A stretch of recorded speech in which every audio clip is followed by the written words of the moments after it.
be dropping off video here just in a second, and turning it over to Aaron Aldrich, who has graced us with his presence today. He works for Red Hat recently, as of recently, I should say.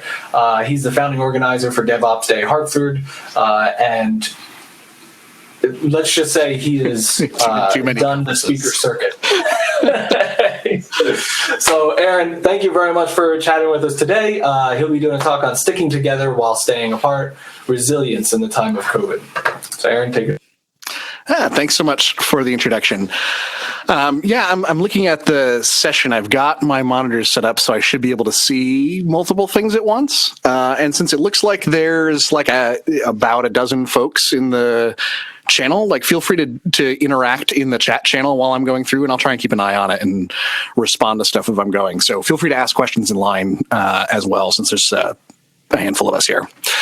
So I'm talking about, here we go, resilience in the time of global pandemic, and specifically around resilience engineering is how we're going to be using that term. So let's see if I can advance the correct window here. Ooh, hey, there we go. So I want to start out with this quote from Terry Pratchett, who, if you don't know, is author of the Discworld novels.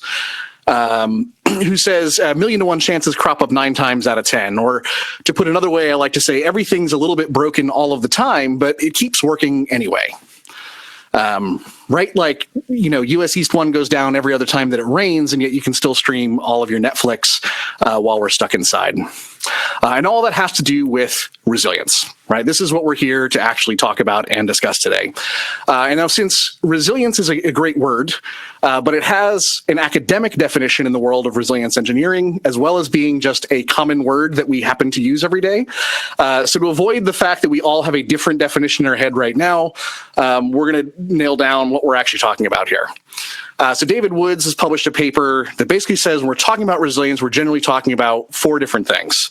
One is rebound, robustness, graceful extensibility, and sustained adaptability. We'll understand all these pictures as I go through here. So the first one is rebound. Rebound is the concept of getting back to normal, right? So when something goes wrong, you have a surprise or an incident that disrupts normal operation. Rebound is that, oh no, something happened. How much can I get back on track? Now, the interesting thing about rebound is that even though it's a measurement of what happens in the moment, the only way you can prep for it and get better at it is work done before an incident occurs, right? It's retrospective afterward and doing work before the next incident to get better at this sort of thing. No one practices the rebound or works to get better at it during an incident itself. Robustness, right? This is our ability to withstand and absorb well-modeled disturbances. So this is your classic, like, how do I set this up for high availability? Or, I'm going to build a house in the Caribbean. I should make it out of concrete and not put glass windows in it because we're going to have a hurricane every other Wednesday, right? They're all about known knowns. You're preparing for known failure models. And then graceful extensibility, right? The picture of the Waffle House here is it's all about the ability to stretch within your operational boundaries. And if you haven't heard by now that we've gone through a pandemic and like FEMA has been mentioned, Waffle House is famous for never closing. They are always open. And that includes national disasters to the extent that FEMA has a Waffle House index. And if based on Waffle House, if they are open and serving their full menu, right, everything is good. If they're open on a limited menu, we probably have a major disaster in that area. Need to look at relief for like electric or water. Like, why are they running a limited menu? And if they're closed, it is considered either it's like code black. It's either the area is inaccessible or there is a global pandemic. Guess which one we hit this year. So yeah, graceful extensibility is all about like things have changed, right? I don't have water, I don't have electricity, but it doesn't mean I can't not cook. I can still cook stuff even without fresh water, electricity. I have other things on my menu that are available to us. Or this looks like when Netflix hits large capacity of streaming, they don't just stop working for a number of people. They might degrade the quality for folks so they can continue to operate and continue to serve their customers, even though they're not at tip top, they're still continuing to operate. This is often opposed with brittleness, right? Where you hit your edges, you fall apart. This, when you hit your edges, you stretch a little bit. And finally, the last form of resilience is sustained adaptability. This is talking about changing adaptive words are tough, recognizing and managing adaptive capabilities over long time scales. This is often where we're involving humans at this point. We're talking about systems changing over time. We're talking about adapting new normals. How do we do things differently from here on out? That type of stuff is sustained adaptability. My example of these are the Portland area, I believe it's the Portland area protests. There's actually a fantastic podcast that dives into specifically the uprising in Portland. And the second episode dives into really talks about the resilience of this protest and how they've adapted over the past hundreds of days that they have been out there. So that's a really interesting concept to dive into. There's actually a really good example of how some of their mutual aid groups during the wildfires retooled from providing protest medic support, like providing medical support for protests, and immediately adapted to providing relief for the wildfires and shifting where they were and how they were providing support to deal with that. So really interesting stories to follow there. Okay, so that's a lot of academic definition, but that's kind of hard to fit in our heads and understand a good example. So I want to use the bone as the archetype for resilience. And this isn't my idea. This is credited to Dr. Richard Cook, and he calls bone the archetype, not just an example. And the reason why, roughly, is bone is continuously created and destroyed. The reconstruction is directed by mechanical strain. So the way that your bones, break down and rebuild is based on the amount of strain that we put on them.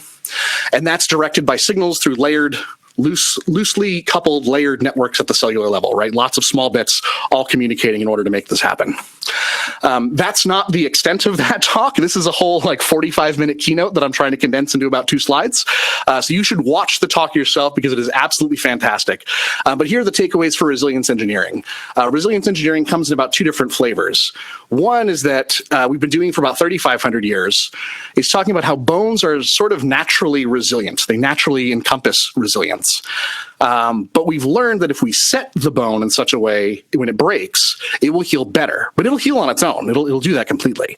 So what we've learned how to do is create the environment that the bone will be the most successful and allow its natural resilience to shine through, right? Let the systems that are already in place do their thing. We're just going to manipulate the environment to give them ideal conditions for doing so.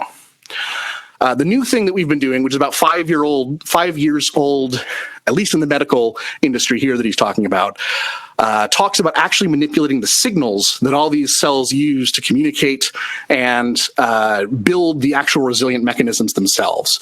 So this is where very small changes can have massive effect. And this is where they're looking at reversing osteoporosis in folks and things like that. So check out this talk, but the main takeaway is the first one, because that's what I'm going to dive in here today. Resilience is sort of inherent in certain systems, and we want to create ideal conditions to bring that out.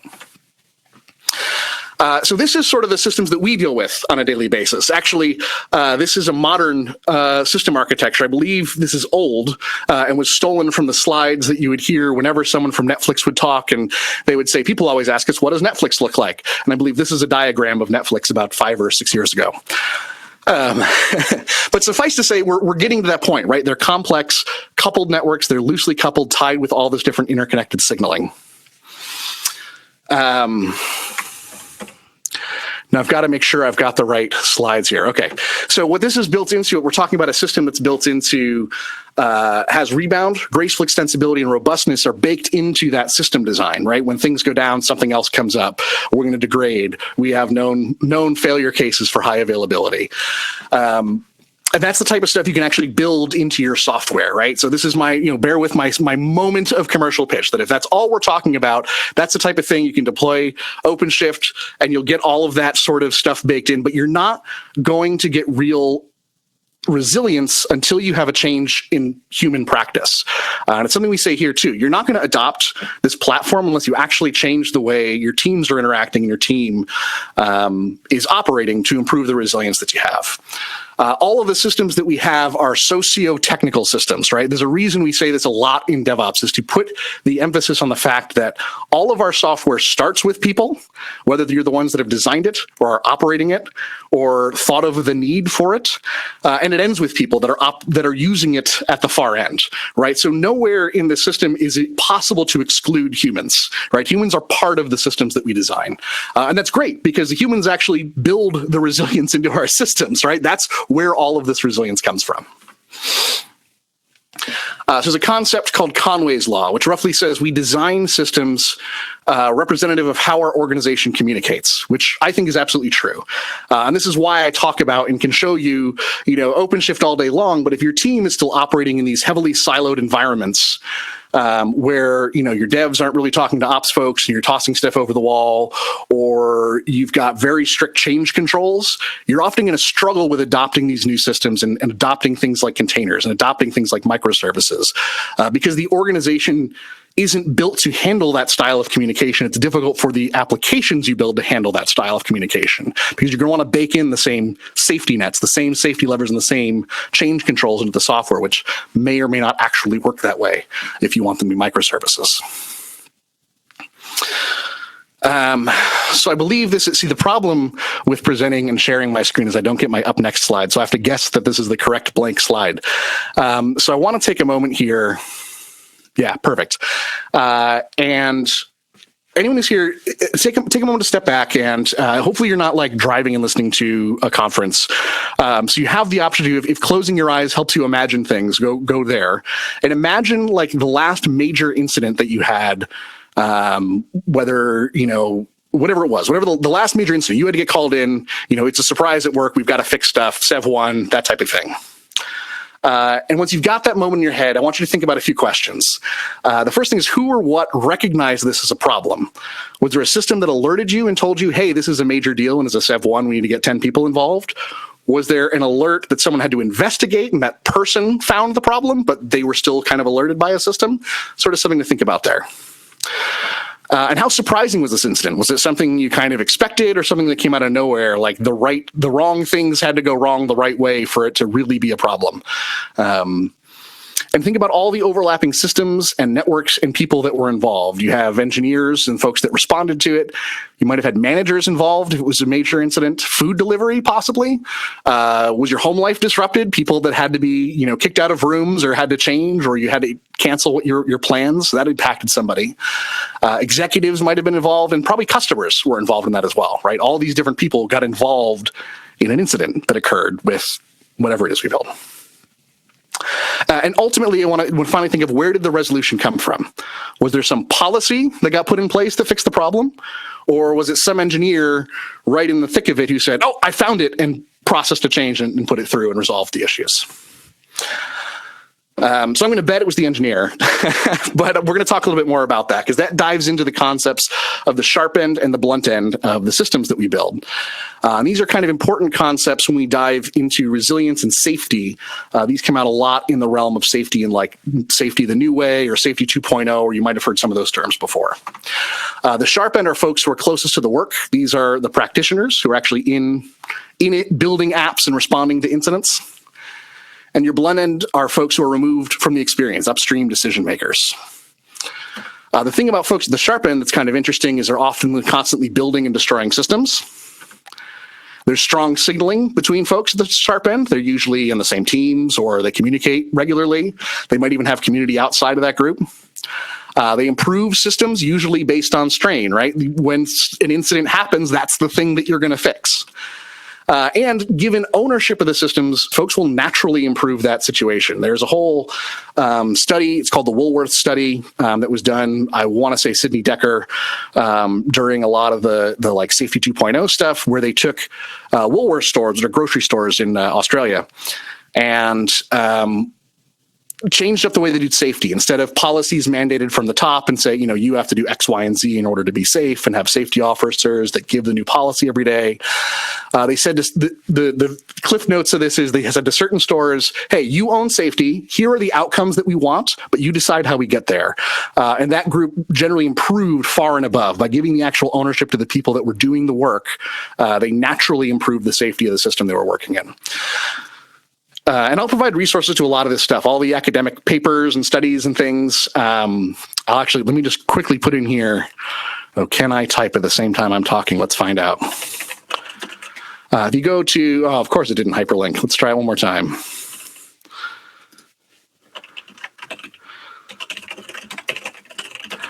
There we go. If you go there, this talk should be the first one listed for today, and there's a resource section that'll include links to a lot of these studies or white papers and things like that. So if you want to follow along with all the resources, you can get there now or afterward. Cool. So there was a conference earlier this year called Failover Conf from Gremlin, the chaos engineering folks. And J. Paul Reed, a senior applied resilience engineer at Netflix, said teams that do well dealing with impact, which are surprises and incidents, are those that have a strong common ground. Okay, cool. So if we want to improve resilience on our team, we must build a strong common ground. That's me just now. I've made this quote, so you can say this to people later and put my name on it. Which seems to be the way that grows out of that. So again, now common ground is something we kind of think of and we have an understanding of it, but how do we make sure that we have the common ground with our group? What do we actually mean when we say that? So common ground on a team starts with the basic compact. This is important. This is largely like understanding that you're in and you're part of the group. This is most important later if we talk about not being able to fulfill that. And I'll get back to that in a second. There's some goal alignment or commitment, right? You're on the same team, or your goals are roughly aligned, that you know you're working and moving the same direction, right? We understand we're working towards the same things. This is a lot of the times why DevOps teams talk about realigning towards business outcomes from our individual goals, right? Because naturally, ops folk are incentivized to maintain stability, and dev are incentivized to build innovation, which are inherently at odds. So if we can realign both of those along a common goal, we're going to do better, right? There's interpredictability. There's an understanding that we kind of know how we're going to interact with each other. This is like if you go to Starbucks and order, a coffee, you kind of expect how the interaction is going to go. You're going to say some words. They're going to ask you for money. You'll pay for it, and you'll get the thing that you asked for. If you went up to the front and said, I want I'm forgetting Starbucks words, venti latte, and they scream, "The sky is falling in your face," rip off their apron and run out the front door. Like, we have poor interpredictability about what's going to happen here. We're clearly not on the same page. And these will sustain and repair themselves as well. So when we have a misalignment, when something goes on in a group and we disagree, like either our interpredictability fails or our goals aren't aligned, we want to get those back in order to maintain that common ground.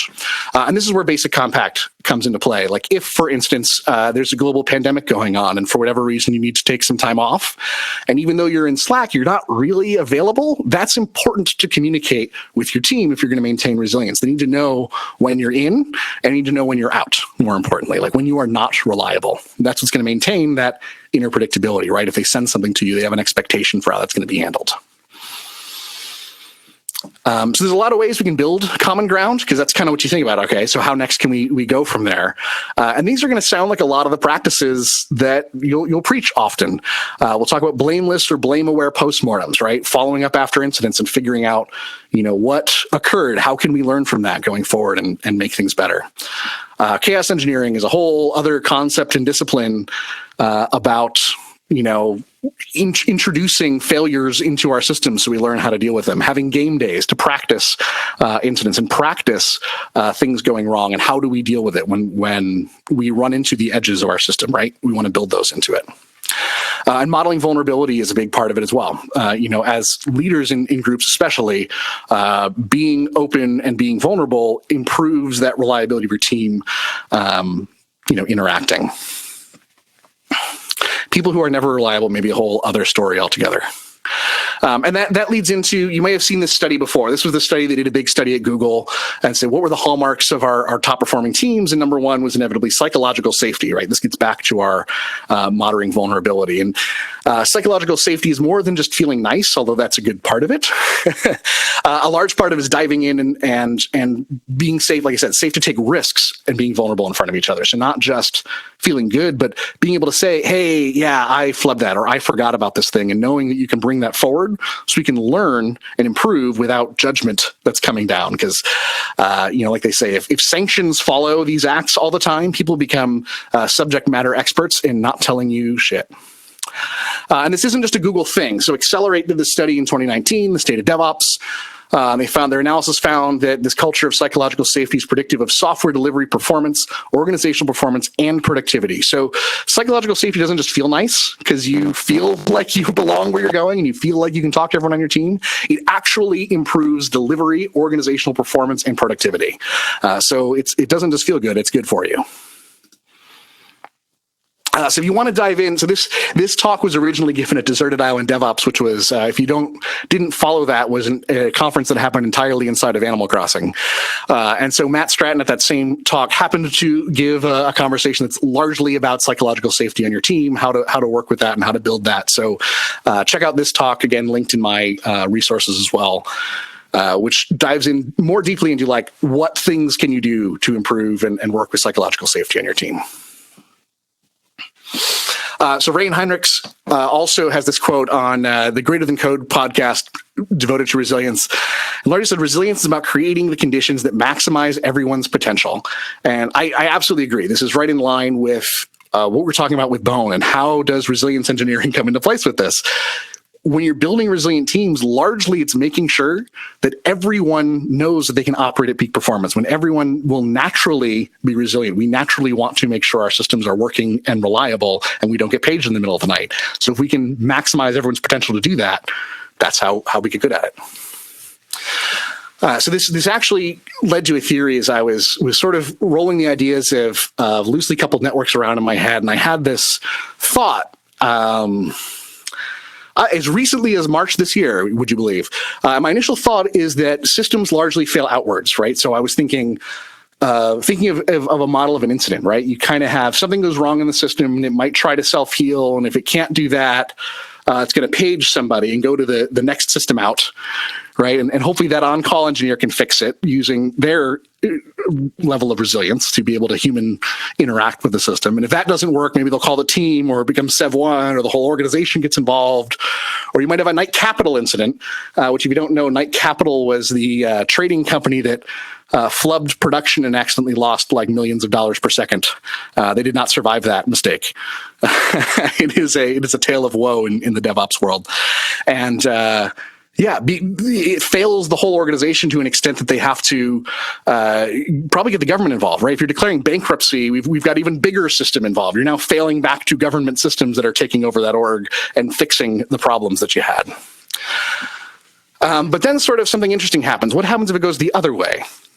Right? What happens if the large systems aren't doing the thing they're supposed to do? Or what happens when governments fail? I don't know. What happens when, say, you have the largest amount of unemployment and everyone's stuck home and an entirety of $1,200 is all you're given for about 6 months?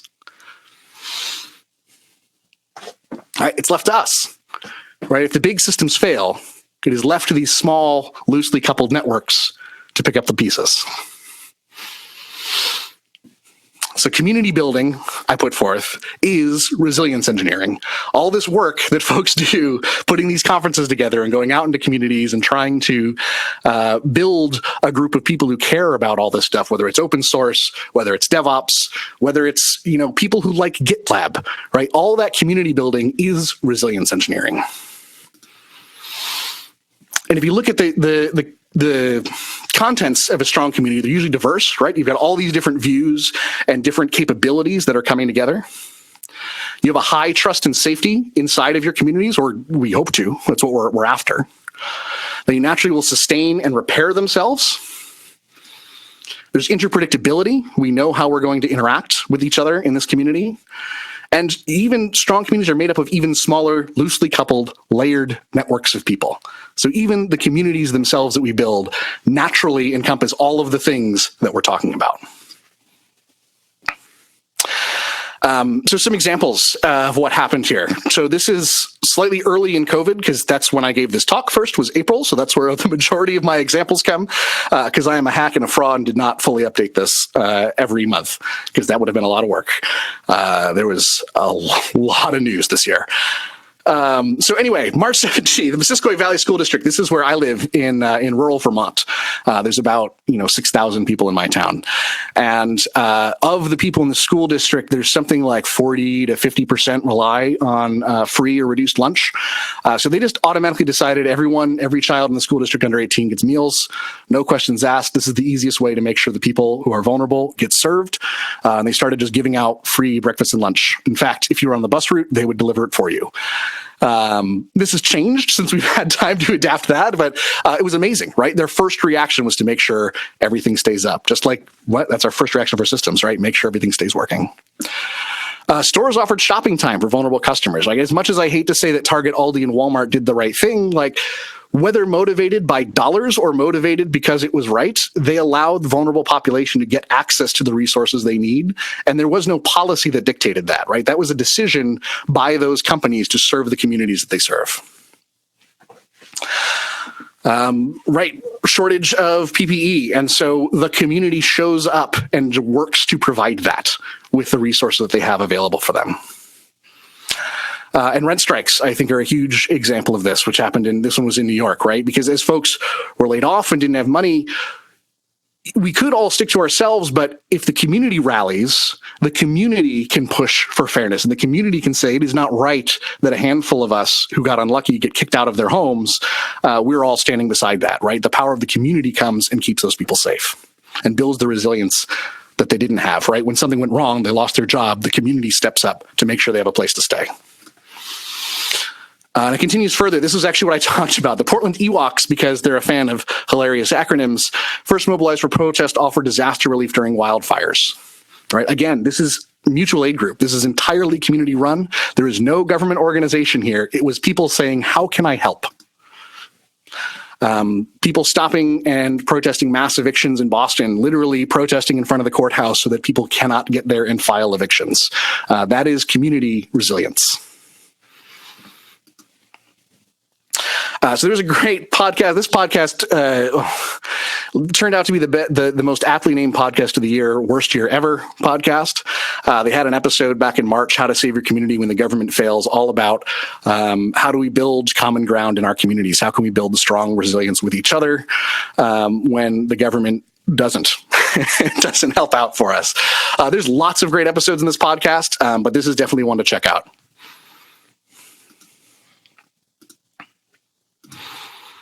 I have a blank slide, but I don't know what my notes are for it. All right. Well, that's fine. I think I know where I'm going now that I looked ahead. So all of this is all about the group. And as I was thinking about this, and I constantly need reminders throughout the year that resilience doesn't just start at the big end. We also have to start small. And as I was prepping this originally, a tweet from my friend came through saying sometimes the first thing we have to do to take care of our communities is take care of ourselves. Be gentle with yourself. And you should definitely follow the Cater Tot on Twitter. That is like the most wholesome Twitter dev advocate follow you can do. And you will constantly be delighted. Yeah, Katie's awesome and is a great friend and will constantly remind me of these things. So yeah, that was an important one. And another friend of mine, Tiffany, comes up and says, you can't pour from an empty cup. And further, it's hard to fill the cup if it's cracked and leaking, which is just the perfect metaphor for ourselves and everything that we devote to this. And as a serial event organizer who cannot help but, because I wasn't running DevOps Days Hartford this year, I ended up organizing 3 conferences instead. This reaches with me, right? Like, it's important to put our own masks on first.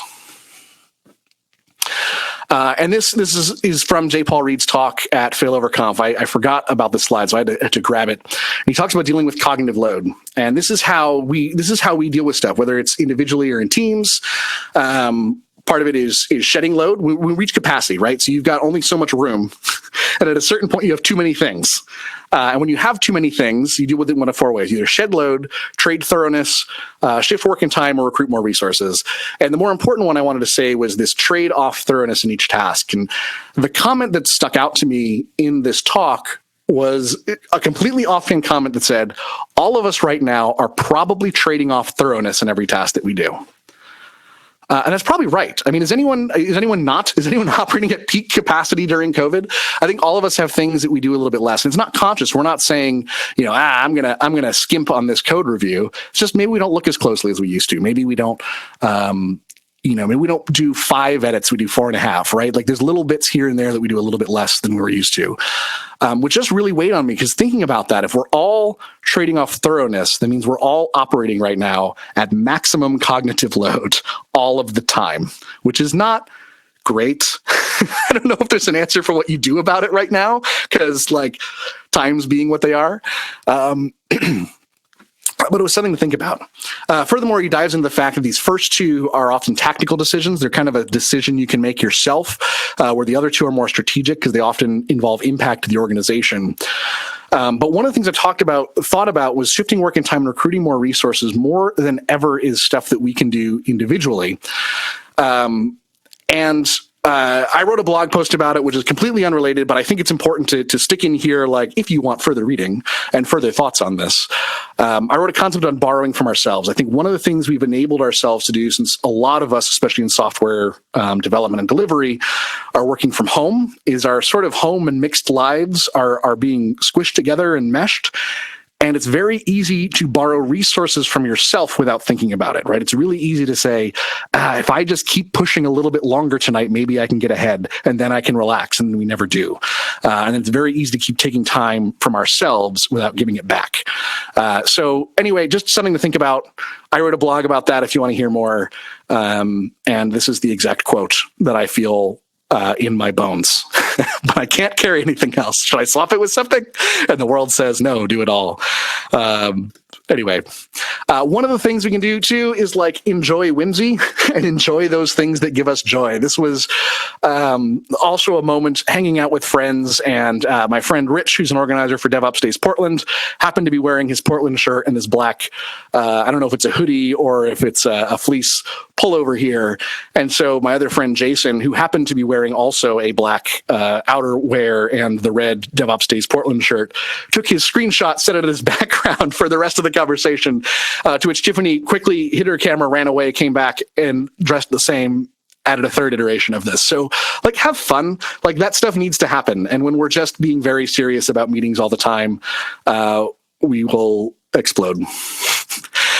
Spend time with friends in virtual spaces. Like, create spaces that are outside of the Zoom call, outside of the thing you do for work, where you get to meet people you know. Like, this was me and Maddie Stratton hanging out in Animal Crossing, and that was infinitely more meaningful than like a Zoom call that we could have had, like the dozen that we've had before then. Just something about sharing that weird space where we could both interact on a thing was really nice. Do virtual karaoke. That's a thing you can definitely do. Ask me how. So yeah, this whole conference I thought was a great example of that. This is like doing work you need to do, having a tech conference, and injecting that level of like joy into it and camaraderie, and just how can we do it with a little bit more fun? How can we bring a little bit more joy into people's world? I think is something to think about. So this whole conference happened in Animal Crossing because that would be funny. And so it did. And yeah, it's great. It's totally worth checking out. You get really high quality talks and really good technical content, except everyone has their own little avatars, and it's adorable along the way. And again, Katie Farmer, the Cater Tot, who I talked about before, check out her talk from there, because if you're feeling crappy and alone, you should definitely watch this. You'll feel better. So I'll leave you with this thought. The large thing that I want to gather here is resilience engineering is about enabling potential and getting out of the way, right? It's making sure that people who are sort of naturally resilient are equipped and in a place to use that resilience to make things better. That's the one takeaway I want you to have from this. So this is me. I'm Aaron Aldrich, Cloud Adoption Specialist at Red Hat. You can find me on Twitter. I need constant validation, so please add me and hit the heart button as often as possible. You can find these slide resources at speaking.crazy.com. Check out these other folks. These are other organizations I work with that are fantastic. osmehelp.org, Emotional API, and DevOps Days. And yes, my license plate actually says DevOps. So that's my talk. Everything else is signing off. I love you all. Do good out there. We're all in this together. And I'm up for questions or discussion or anything. Like I'm very happy for this is more of a comment things for virtual events, because I would love to continue this discussion if people have thoughts. Hey, thanks, Aaron. That was awesome.